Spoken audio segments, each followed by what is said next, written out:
Joe Varden, Cleveland.com. Ty, start with LeBron, 46, 11, and 9 in an elimination game. What do you take away from what you saw from him?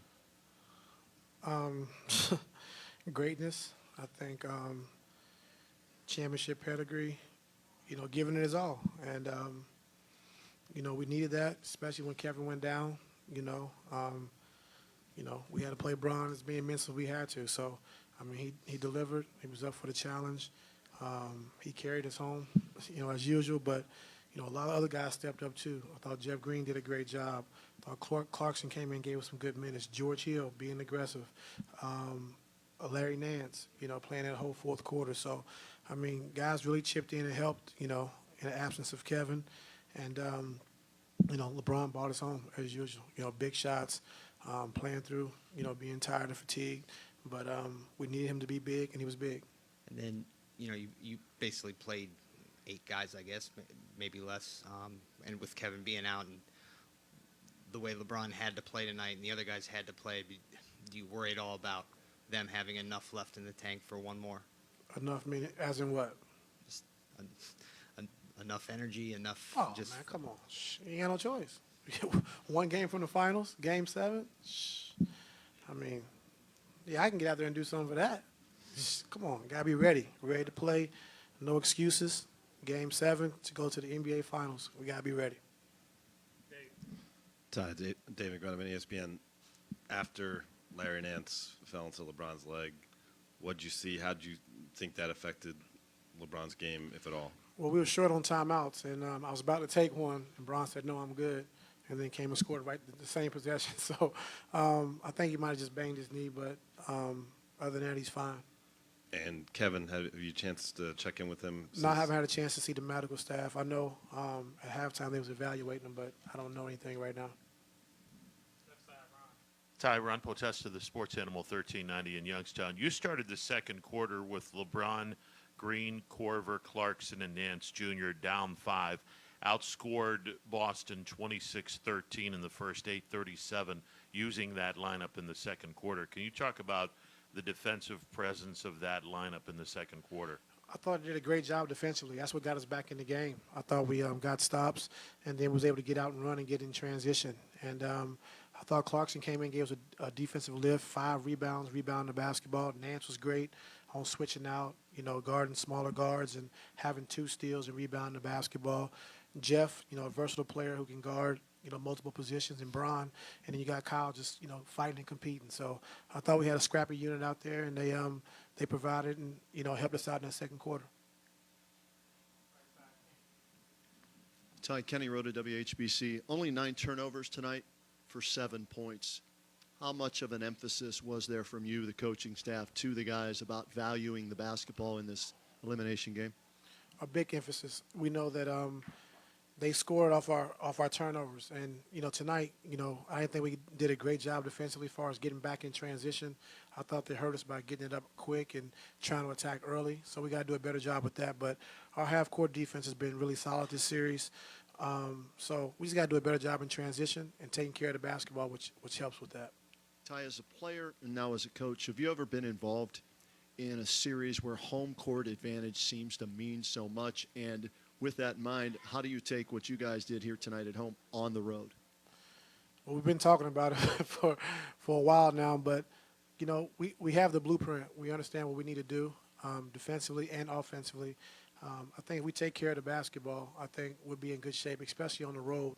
We got to do a better job of just getting off to good starts and not letting the crowd get involved in the game early and limiting our turnovers, and I think we'll be in good shape. Steve Expert, NBA.com. In games like this, what goes into your thinking on LeBron and rest? When you're going to try to rest him, if you're even going to try to rest him? You try to get him, you always want to close the quarters great, but if you can get him, the end of quarters and try to bring him back, that's what you shoot for. And then after that, just trying to use your timeouts wisely. I thought we had an excellent. Brad called a timeout with 6:14, and we had one to waste before the 3-minute mark. So I think around the 4:17 mark, I was able to take another timeout, and that helped Bron get a little bit more rest. So just the flow of the game, how the game was going, and how he's feeling. So when he comes off with 57 seconds left, even a little bit of rest is better than none at that point. When you get the minute rest of actual game time, and then you get 3-minute rest during the timeout, and by the time you step on the floor, you're close to 4.5 minutes. So, yeah.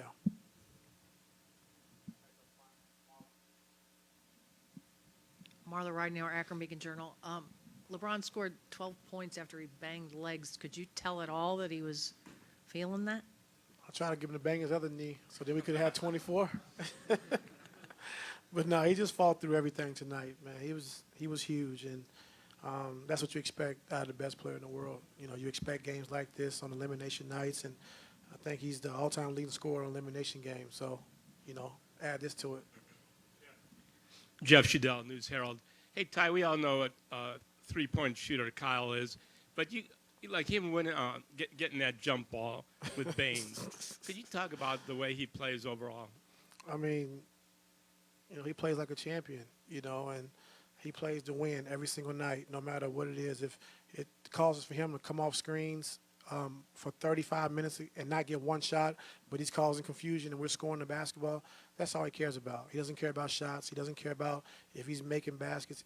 All he cares about is winning, and that's what you need, you know, out of veteran guys. And that's what he's showing. You know, that's what he shows as he's been here and throughout his career. But just him competing, you know, boxing out all the time, taking charges, you know, in the right place defensively all the time.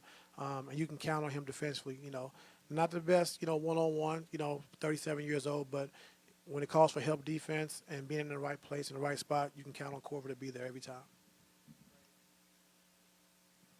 Hi, Ray Jasky from ESPN 990. Could you talk about how important Larry Nance's emergence was, or his performance was tonight? 5 of 5, 10 points, 7 boards, a couple of steals, 21 minutes, over and against Kevin's departure with the injury.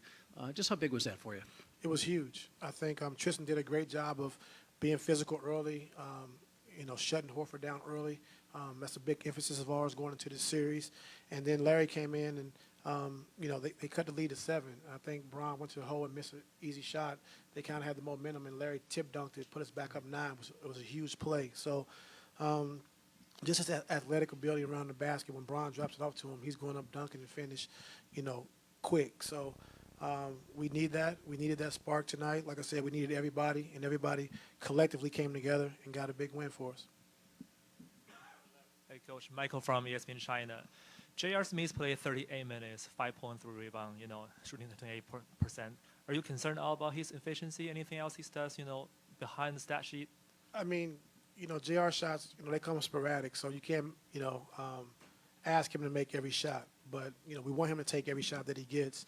And, you know, I think defensively he's been great, you know, just doing a good job on Tatum, being physical, trying to deny the basketball, switching on the bigs, boxing out.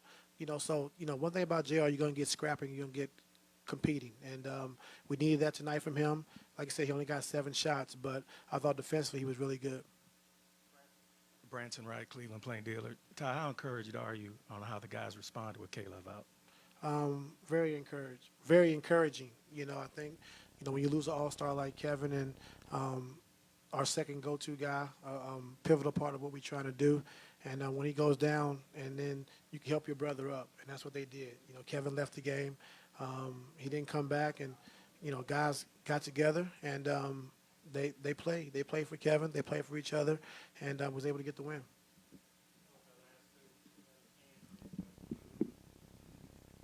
Ken Miller, Calling Post. Coach, did you see anything in the 3 games that you've already played at Boston that gives you enough confidence that you can go in and win a Game 7 without Kevin Love? Yes.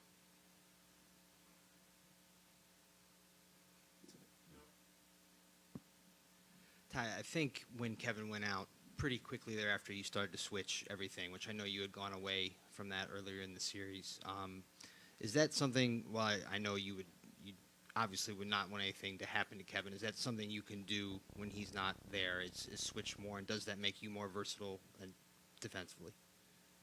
You can switch more. I think when Jeff's in there playing that position, makes you more versatile defensively. But, you know, we miss his rebounding, we miss his offensive ability. So, you know, kind of all cancels out. But, we did start switching more. I thought we did a good job with that.